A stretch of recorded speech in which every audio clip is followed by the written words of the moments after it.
The Reverend Bill Lindsay started his ministry at St John's in mid-1961. The congregation was encouraged to build a new church. Up until that time they had worshipped in the hall.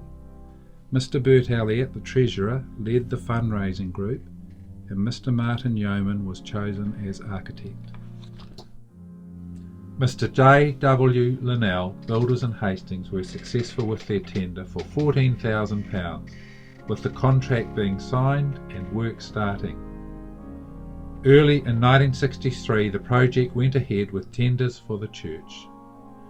Early on, members of the congregation have started cleaning up the site with tractors and other orchard equipment.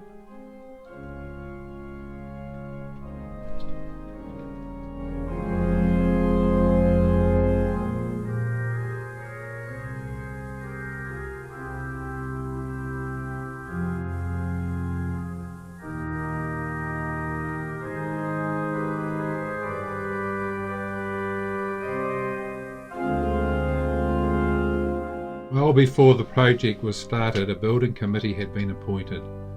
Here they met on a Sunday afternoon to view work underway.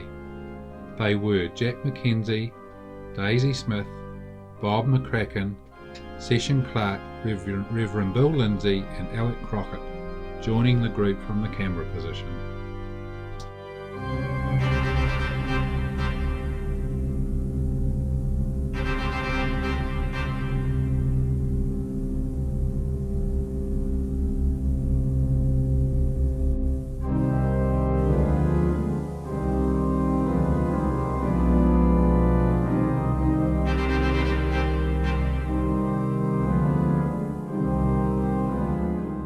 Work proceeded with men coming onto the building site, and the outline of the new building etched the new dimensions of the church.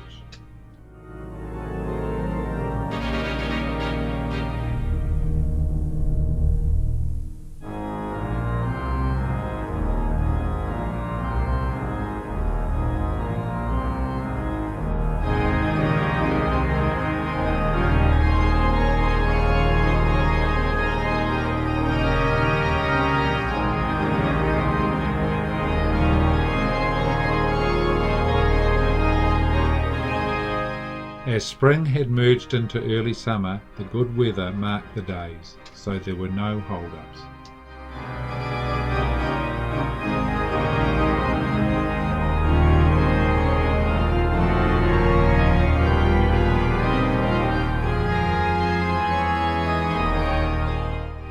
The front of the church, a concrete structure, foretold the load-bearing potential of this part of the building.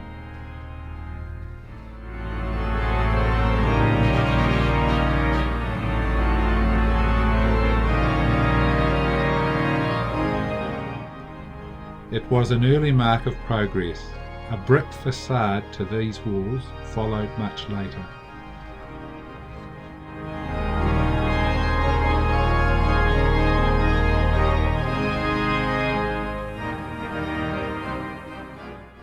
Heating for the church was a point of wide discussion. Finally, on the architect's recommendation, a pyro-tenax solution was adopted. The floor would be heated by electricity. Gloomily, the naysayers from the street gave its life about 3 years. The building committee had more faith.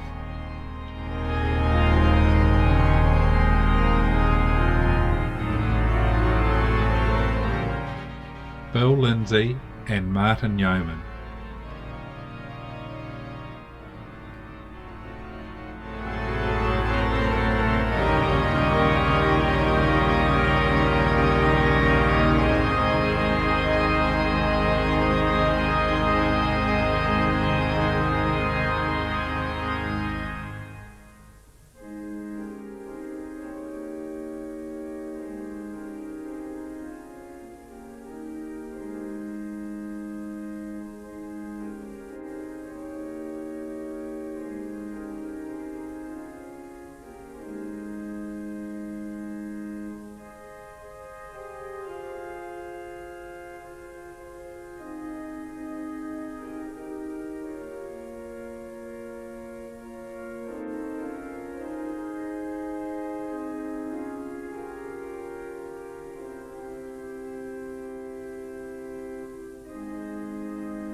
Watchers passing by on Frederick Street were waiting for the roof to go on.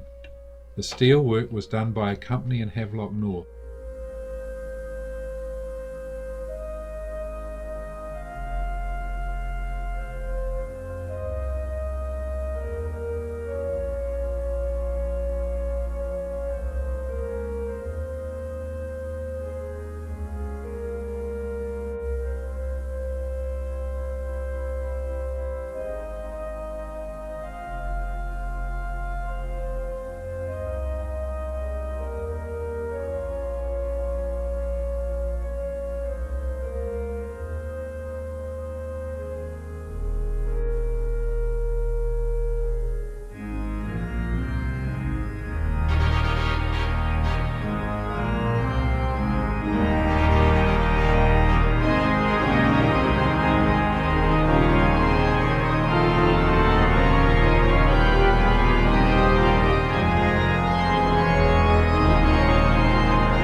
The framework went up in a day so that workers skilled and agile were able to shin up the tower and secure the apex with bolts and welding. To ensure complete stability of the chancel, main beams reaching to the apex were to be anchored to large blocks of concrete which had been poured into the ground. This was on either side of the church. Here the steel members are being bolted to the deep anchoring blocks.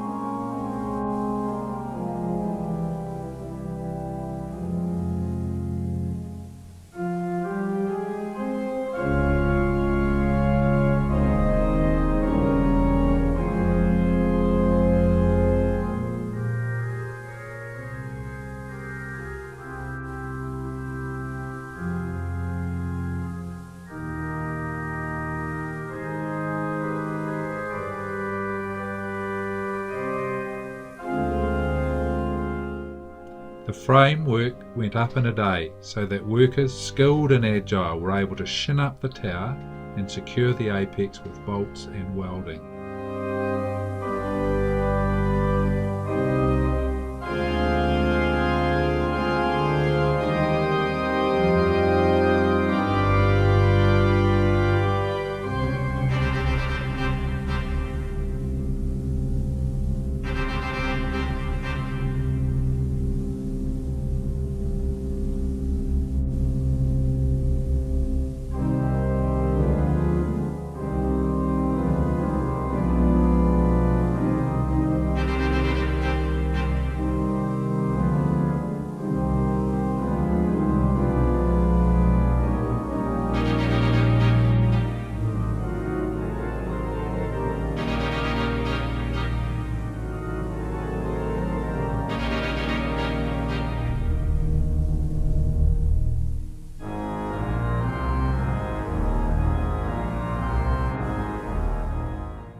There was now a sense of excitement in the congregation as they watched the progress of the building. The cake stalls, the special collections, the interest-free loans of the members offered were starting to show the faith of the people and starting to demonstrate that faith can metaphorically move mountains, that visions can become physical realities.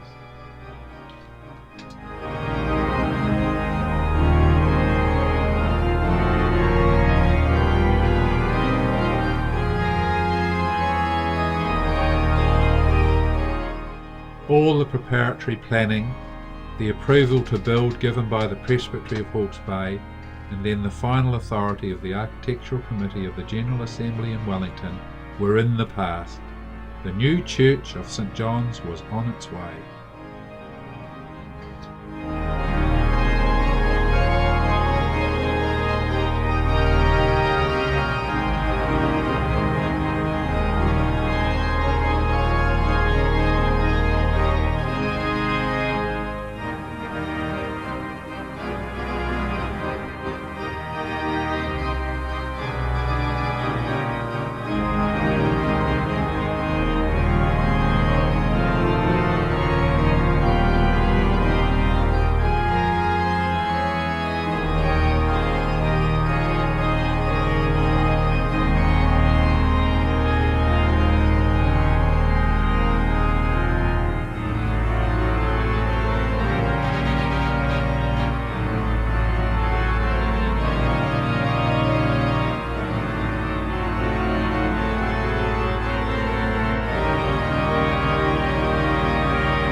The main roof followed a few days later than the chancel, with the crane lifting the two parts into position and fitting together just as Mr. Yeoman had said they would. With many skilled workmen on the job, the church quickly had much infrastructure complete.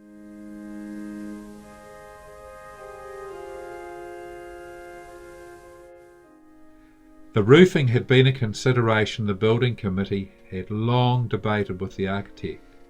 At first it was considered having a ply roof with a bitumastic overlay, a product advocated by a New Zealand manufacturer. However, finally a metal roof with a special surface was adopted, with the material being imported especially for the job from England. The progress within the church moved apace.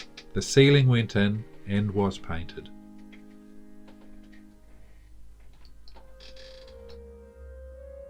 Side windows went in with the glass being carefully chosen and the skillful distribution of the blues to give a blending of light.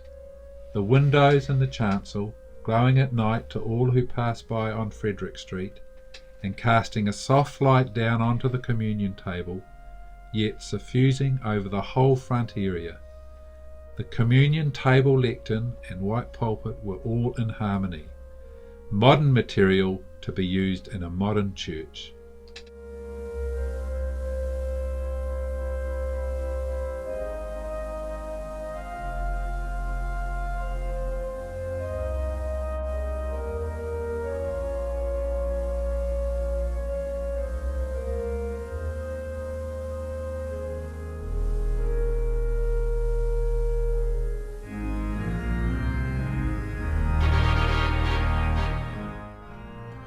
With the church all but completed, volunteers were called for the laying of the concrete pathways.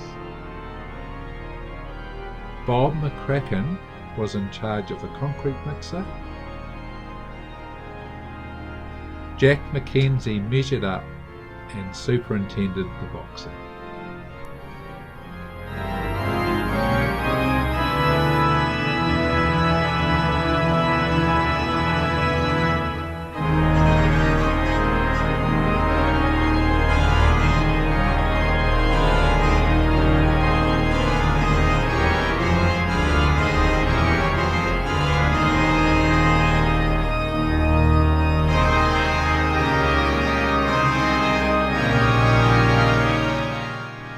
Mrs. Carrington, as ever, was in the kitchen and called in workers for morning tea.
The church was opened in mid-1964. 1964, with all its promise, lay ahead, and all the years yet to